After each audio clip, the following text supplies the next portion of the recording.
Hello everyone, welcome back to your own channel. कैसे हैं आप सब लोग।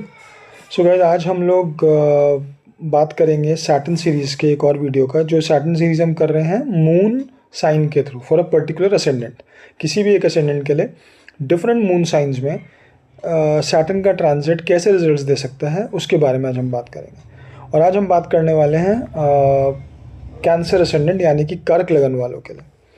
अब कर्क लगन वालों के लिए सैटर्न का गोचर कहाँ हो रहा है, पर उससे ज़्यादा इम्पॉर्टेंट यह है कि हम असेंडेंट के बारे में नहीं, हम लोग बात करेंगे कि मून जब डिफरेंट हाउसेज में बैठा होगा कर्क लगन वालों के लिए, तो वो सैटर्न रिजल्ट से क्या, आपको सैटर्न ट्रांजिट से क्या रिजल्ट्स देने वाला है। ठीक है।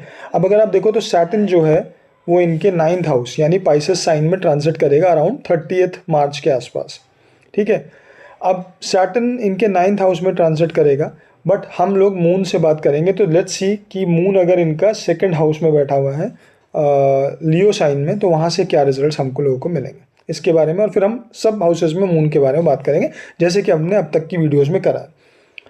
उससे पहले मैं आपको बता दूं कि हमारा सैटर्न का transit through ascendant is already completed. वो कंप्लीट है, वो सीरीज चैनल पे है, अगर आप लोग देखना चाहें तो प्लीज़ उसको जाके देखें। राहु केतु का भी ट्रांजिट हम लोग कवर कर रहे हैं through ascendant. That series is also on going, वो भी चल रही है, पर वो भी चैनल पे आप उसको भी देख सकते हैं। और ये सीरीज़ जो हम डिफरेंट मून साइन से बात कर रहे हैं फॉर अ पर्टिकुलर असेंडेंट, ये भी ऑलमोस्ट कंप्लीट होने वाली है। तो ये भी मेरे चैनल पे है। इसके बारे में आई थिंक हमने ऑलमोस्ट सारे असेंडेंट कवर कर लिए। इसके बाद एक आधा रह जाएगा कोई, तो वो भी हम कवर कर देंगे। तो ये सीरीज़ भी हमारी ख़त्म होने वाली है, तो आप इसको भी मेरे चैनल पे देख सकते हैं। इसके बाद हम लोग जुपिटर ट्रांजिट के बारे में बात करेंगे। बीच बीच में मैं और भी वीडियोस डालता रहता हूँ, तो आप लोग मेरे चैनल पे वो भी देख सकते हैं। तो इस वीडियो को स्टार्ट करते हैं। उसके अलावा मेरी वेबसाइट है shikharvats.com, जो मैं हर बार आपको बताता हूँ कि उस पर मैं आर्टिकल्स डालता रहता हूँ। तो अगर आप लोगों को ब्लॉग्स रीड करने हों, अभी हम लोग नक्षत्र सीरीज़ पे चल रहे हैं, जिसमें हम लोग नक्षत्र की बात कर रहे हैं कि मून थ्रू डिफरेंट नक्षत्र एंड प्लैनेट्स थ्रू डिफरेंट नक्षत्र, वो सीरीज़ हमारी उस पर चल रही है। देखिए, नक्षत्र बहुत इंपॉर्टेंट है, उसके बारे में हम वीडियोज़ भी बनाएंगे आगे जाके, बट अभी फ़िलहाल आर्टिकल्स हैं, आप लोग वो रीड कर सकते हैं। उसमें आपको अपने करियर क्या लेना चाहिए, मैरिड लाइफ कैसी रहेगी, फाइनेंशियल स्टेटस कैसा रहेगा, रिलेशनशिप्स के लिए क्या है, हेल्थ के लिए क्या है, वो सारी बातें हम उसमें करते हैं।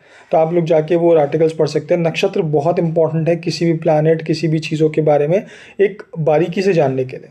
ठीक है, तो इसलिए ये बहुत इंपॉर्टेंट है। तो अगर आप लोग चाहें तो आप लोग उसको भी जाके पढ़ सकते हैं। चलिए, तो वीडियो स्टार्ट करते हैं। अब मून अगर इनके द्वितीय भाव में यानी कि सिंह राशि में बैठा हुआ है कर्क लगन वालों के लिए, तो जो सैटर्न का ट्रांजिट है वो इनके 8वें घर में हो जाता है। ठीक है।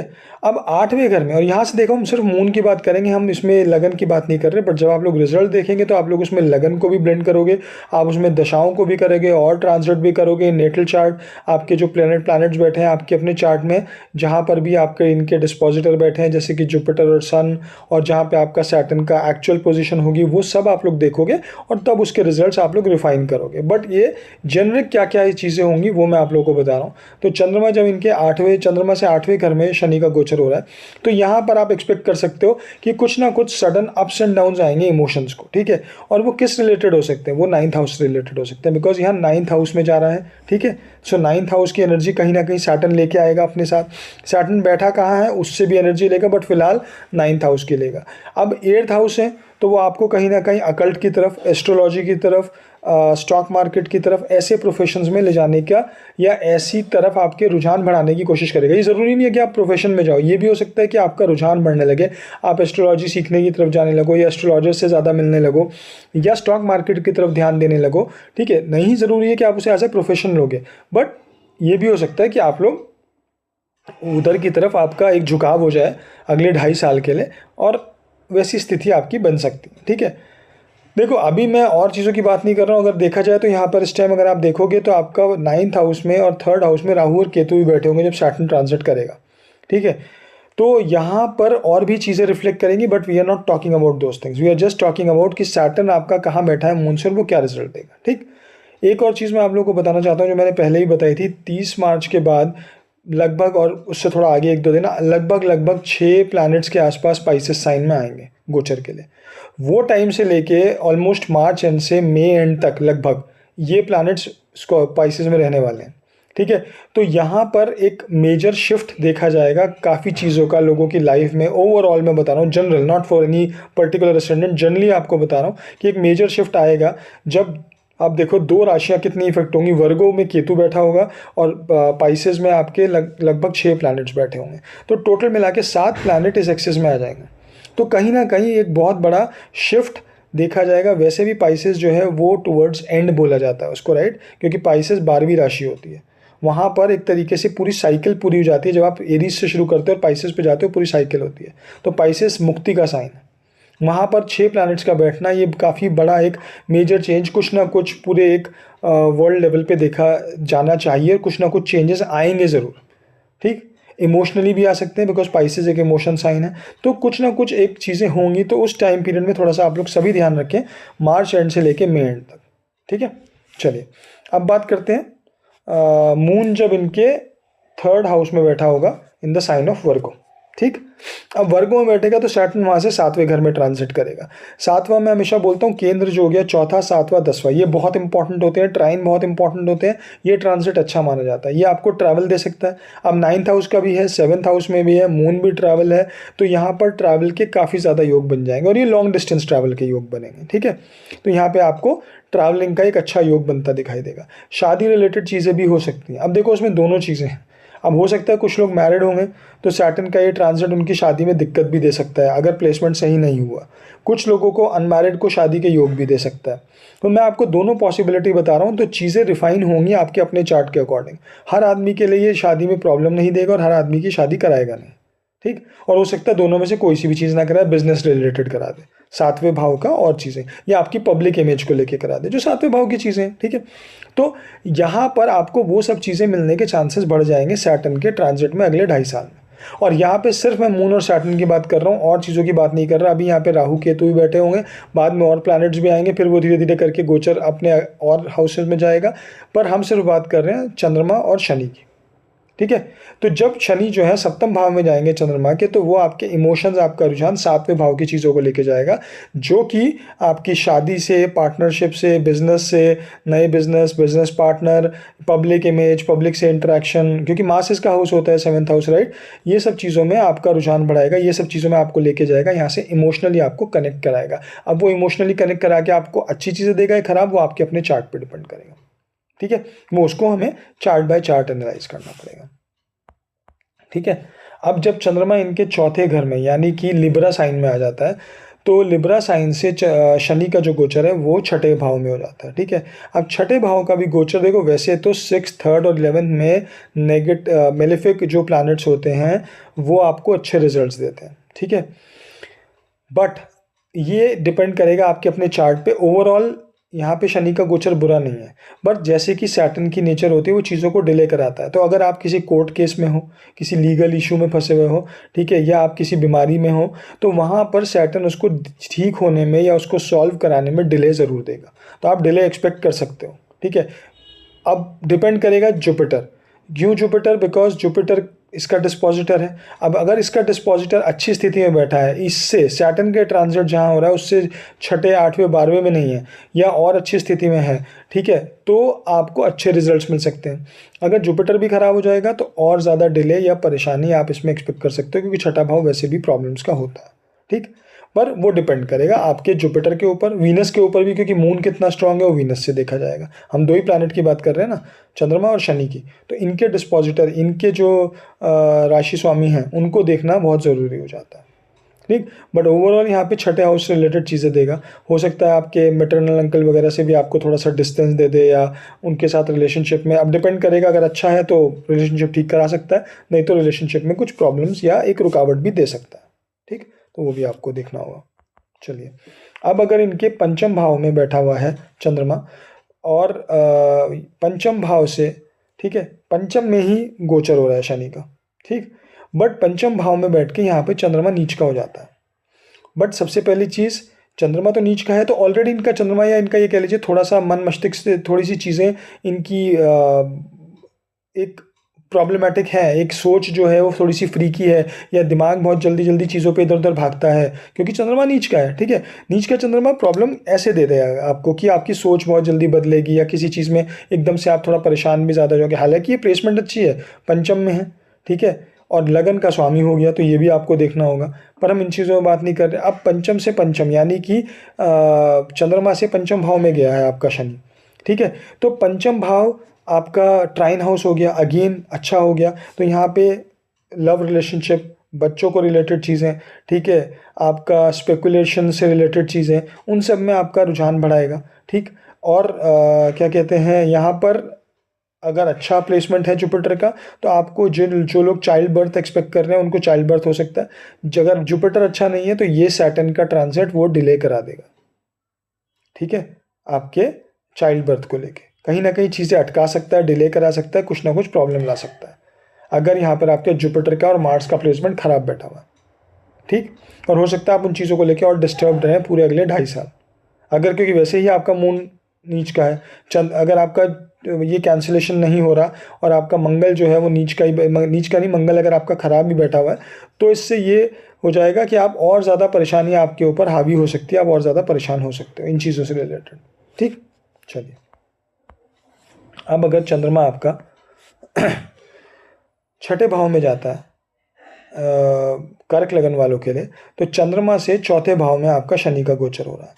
तो सबसे पहले तो अगर यहाँ बैठा हुआ है तो यहाँ पे आपको ये अगर अच्छा बैठा है तो प्रॉपर्टी रिलेटेड मैटर्स में फ़ायदा देगा, अगर ख़राब है तो प्रॉपर्टी रिलेटेड मैटर्स में आपको लीगल इश्यूज़ भी दे सकता है। ठीक।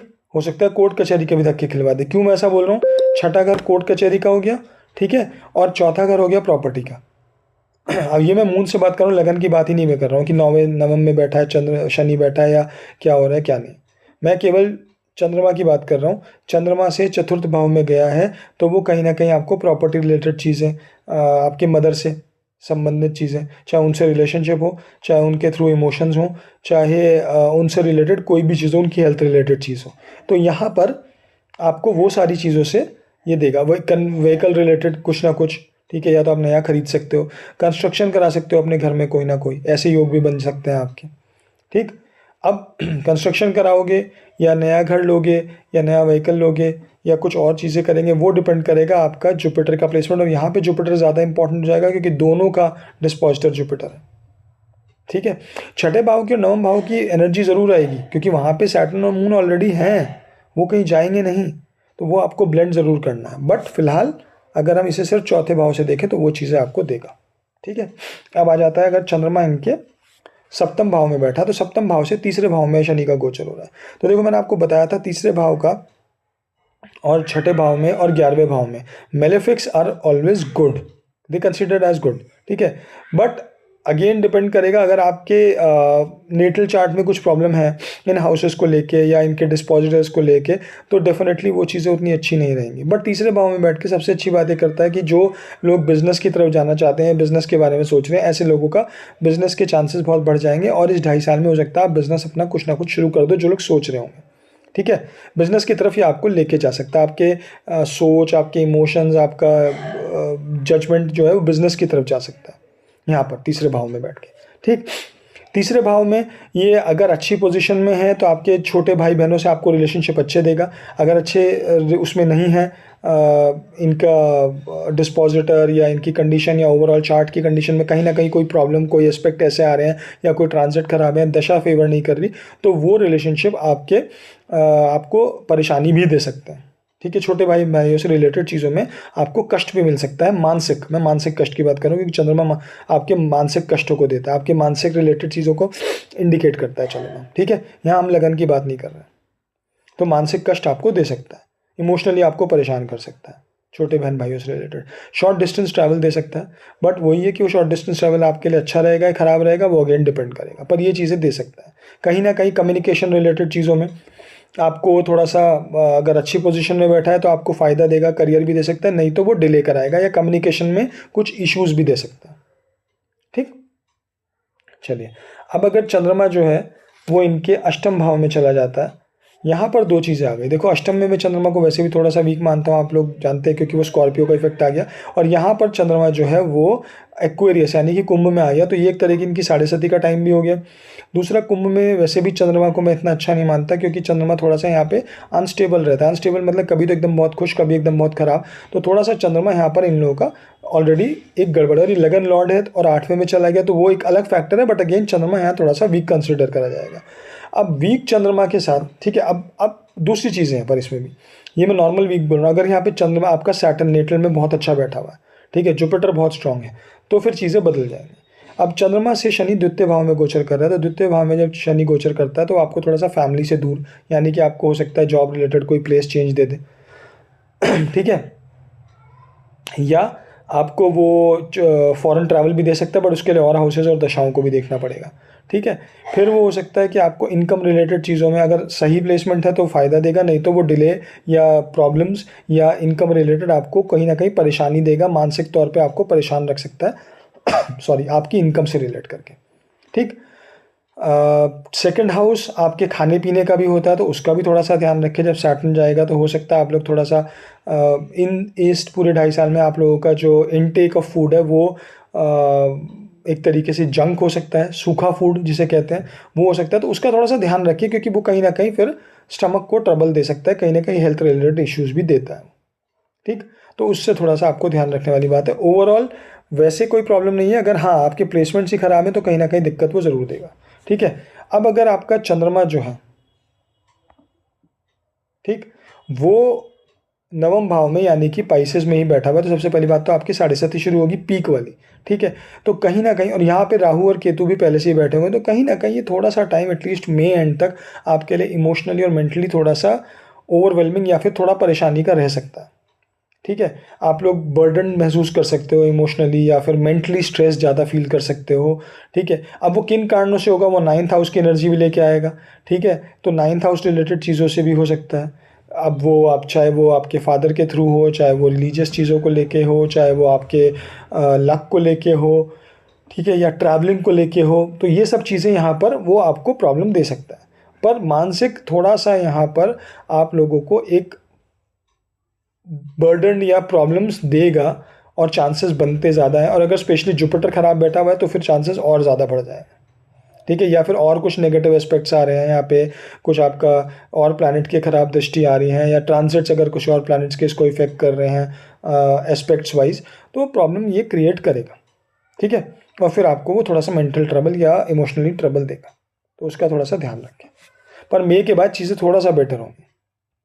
अब आपका अगर चंद्रमा जो है इनके दशम भाव में बैठा हुआ है, यानी कि एरीज में, तो सैटर्न जो है इनसे 12वें भाव में गोचर करेगा। 12वें भाव का गोचर जो है सैटर्न का, वो फॉरेन ट्रैवल देता है, ठीक है। पर वो डिपेंड करेगा आपके सेकंड हाउस, 12th हाउस और आपकी दशा क्या चल रही हैं, और हाउसेस को देखा जाएगा। चंद्रमा से भी वो सारे हाउस देखे जाएंगे, तो चंद्रमा से द्वितीय क्या पड़ रहा है, उसका लॉर्ड कहाँ बैठा है, क्या बन रहा है, दशा किसकी चल रही है, ये सब चीज़ें जब आप ब्लेंड करोगे तो आपको रिजल्ट मिलेंगे। बट यूजुअली चंद्रमा से 12वें स्थान में अगर मेलेफिक्स जाते हैं तो वो आपको ट्रैवल देते हैं, ठीक है, और फॉरेन ट्रैवल भी दे सकते हैं। फॉरेन, अब ये नहीं है कि ज़रूरी नहीं है हर इंसान के लिए फॉरेन ट्रैवल वो देश से बाहर ही हो सकता है वो नॉर्थ से साउथ या ईस्ट से वेस्ट ऐसे कहीं ट्रैवल करा दे, तो वो डिपेंड करेगा आपके नेटल चार्ट के ऊपर। बट ट्रैवलिंग एक अच्छा पॉइंट है यहाँ पर, जो इंडिकेट करता है सैटर्न से 12वें घर में शनि को। कहीं ना कहीं वो आपको आपकी नॉर्मल स्लीप रूटीन को लेके प्रॉब्लम देगा, ठीक है। आप रात को ज़्यादा जागने लगोगे, दिन में थोड़ा लिथार्जिक या थोड़ा सा इतना एक्टिव नहीं महसूस करोगे, ये एक प्रॉब्लम हो सकती है। फिर आपको कहीं ना कहीं वो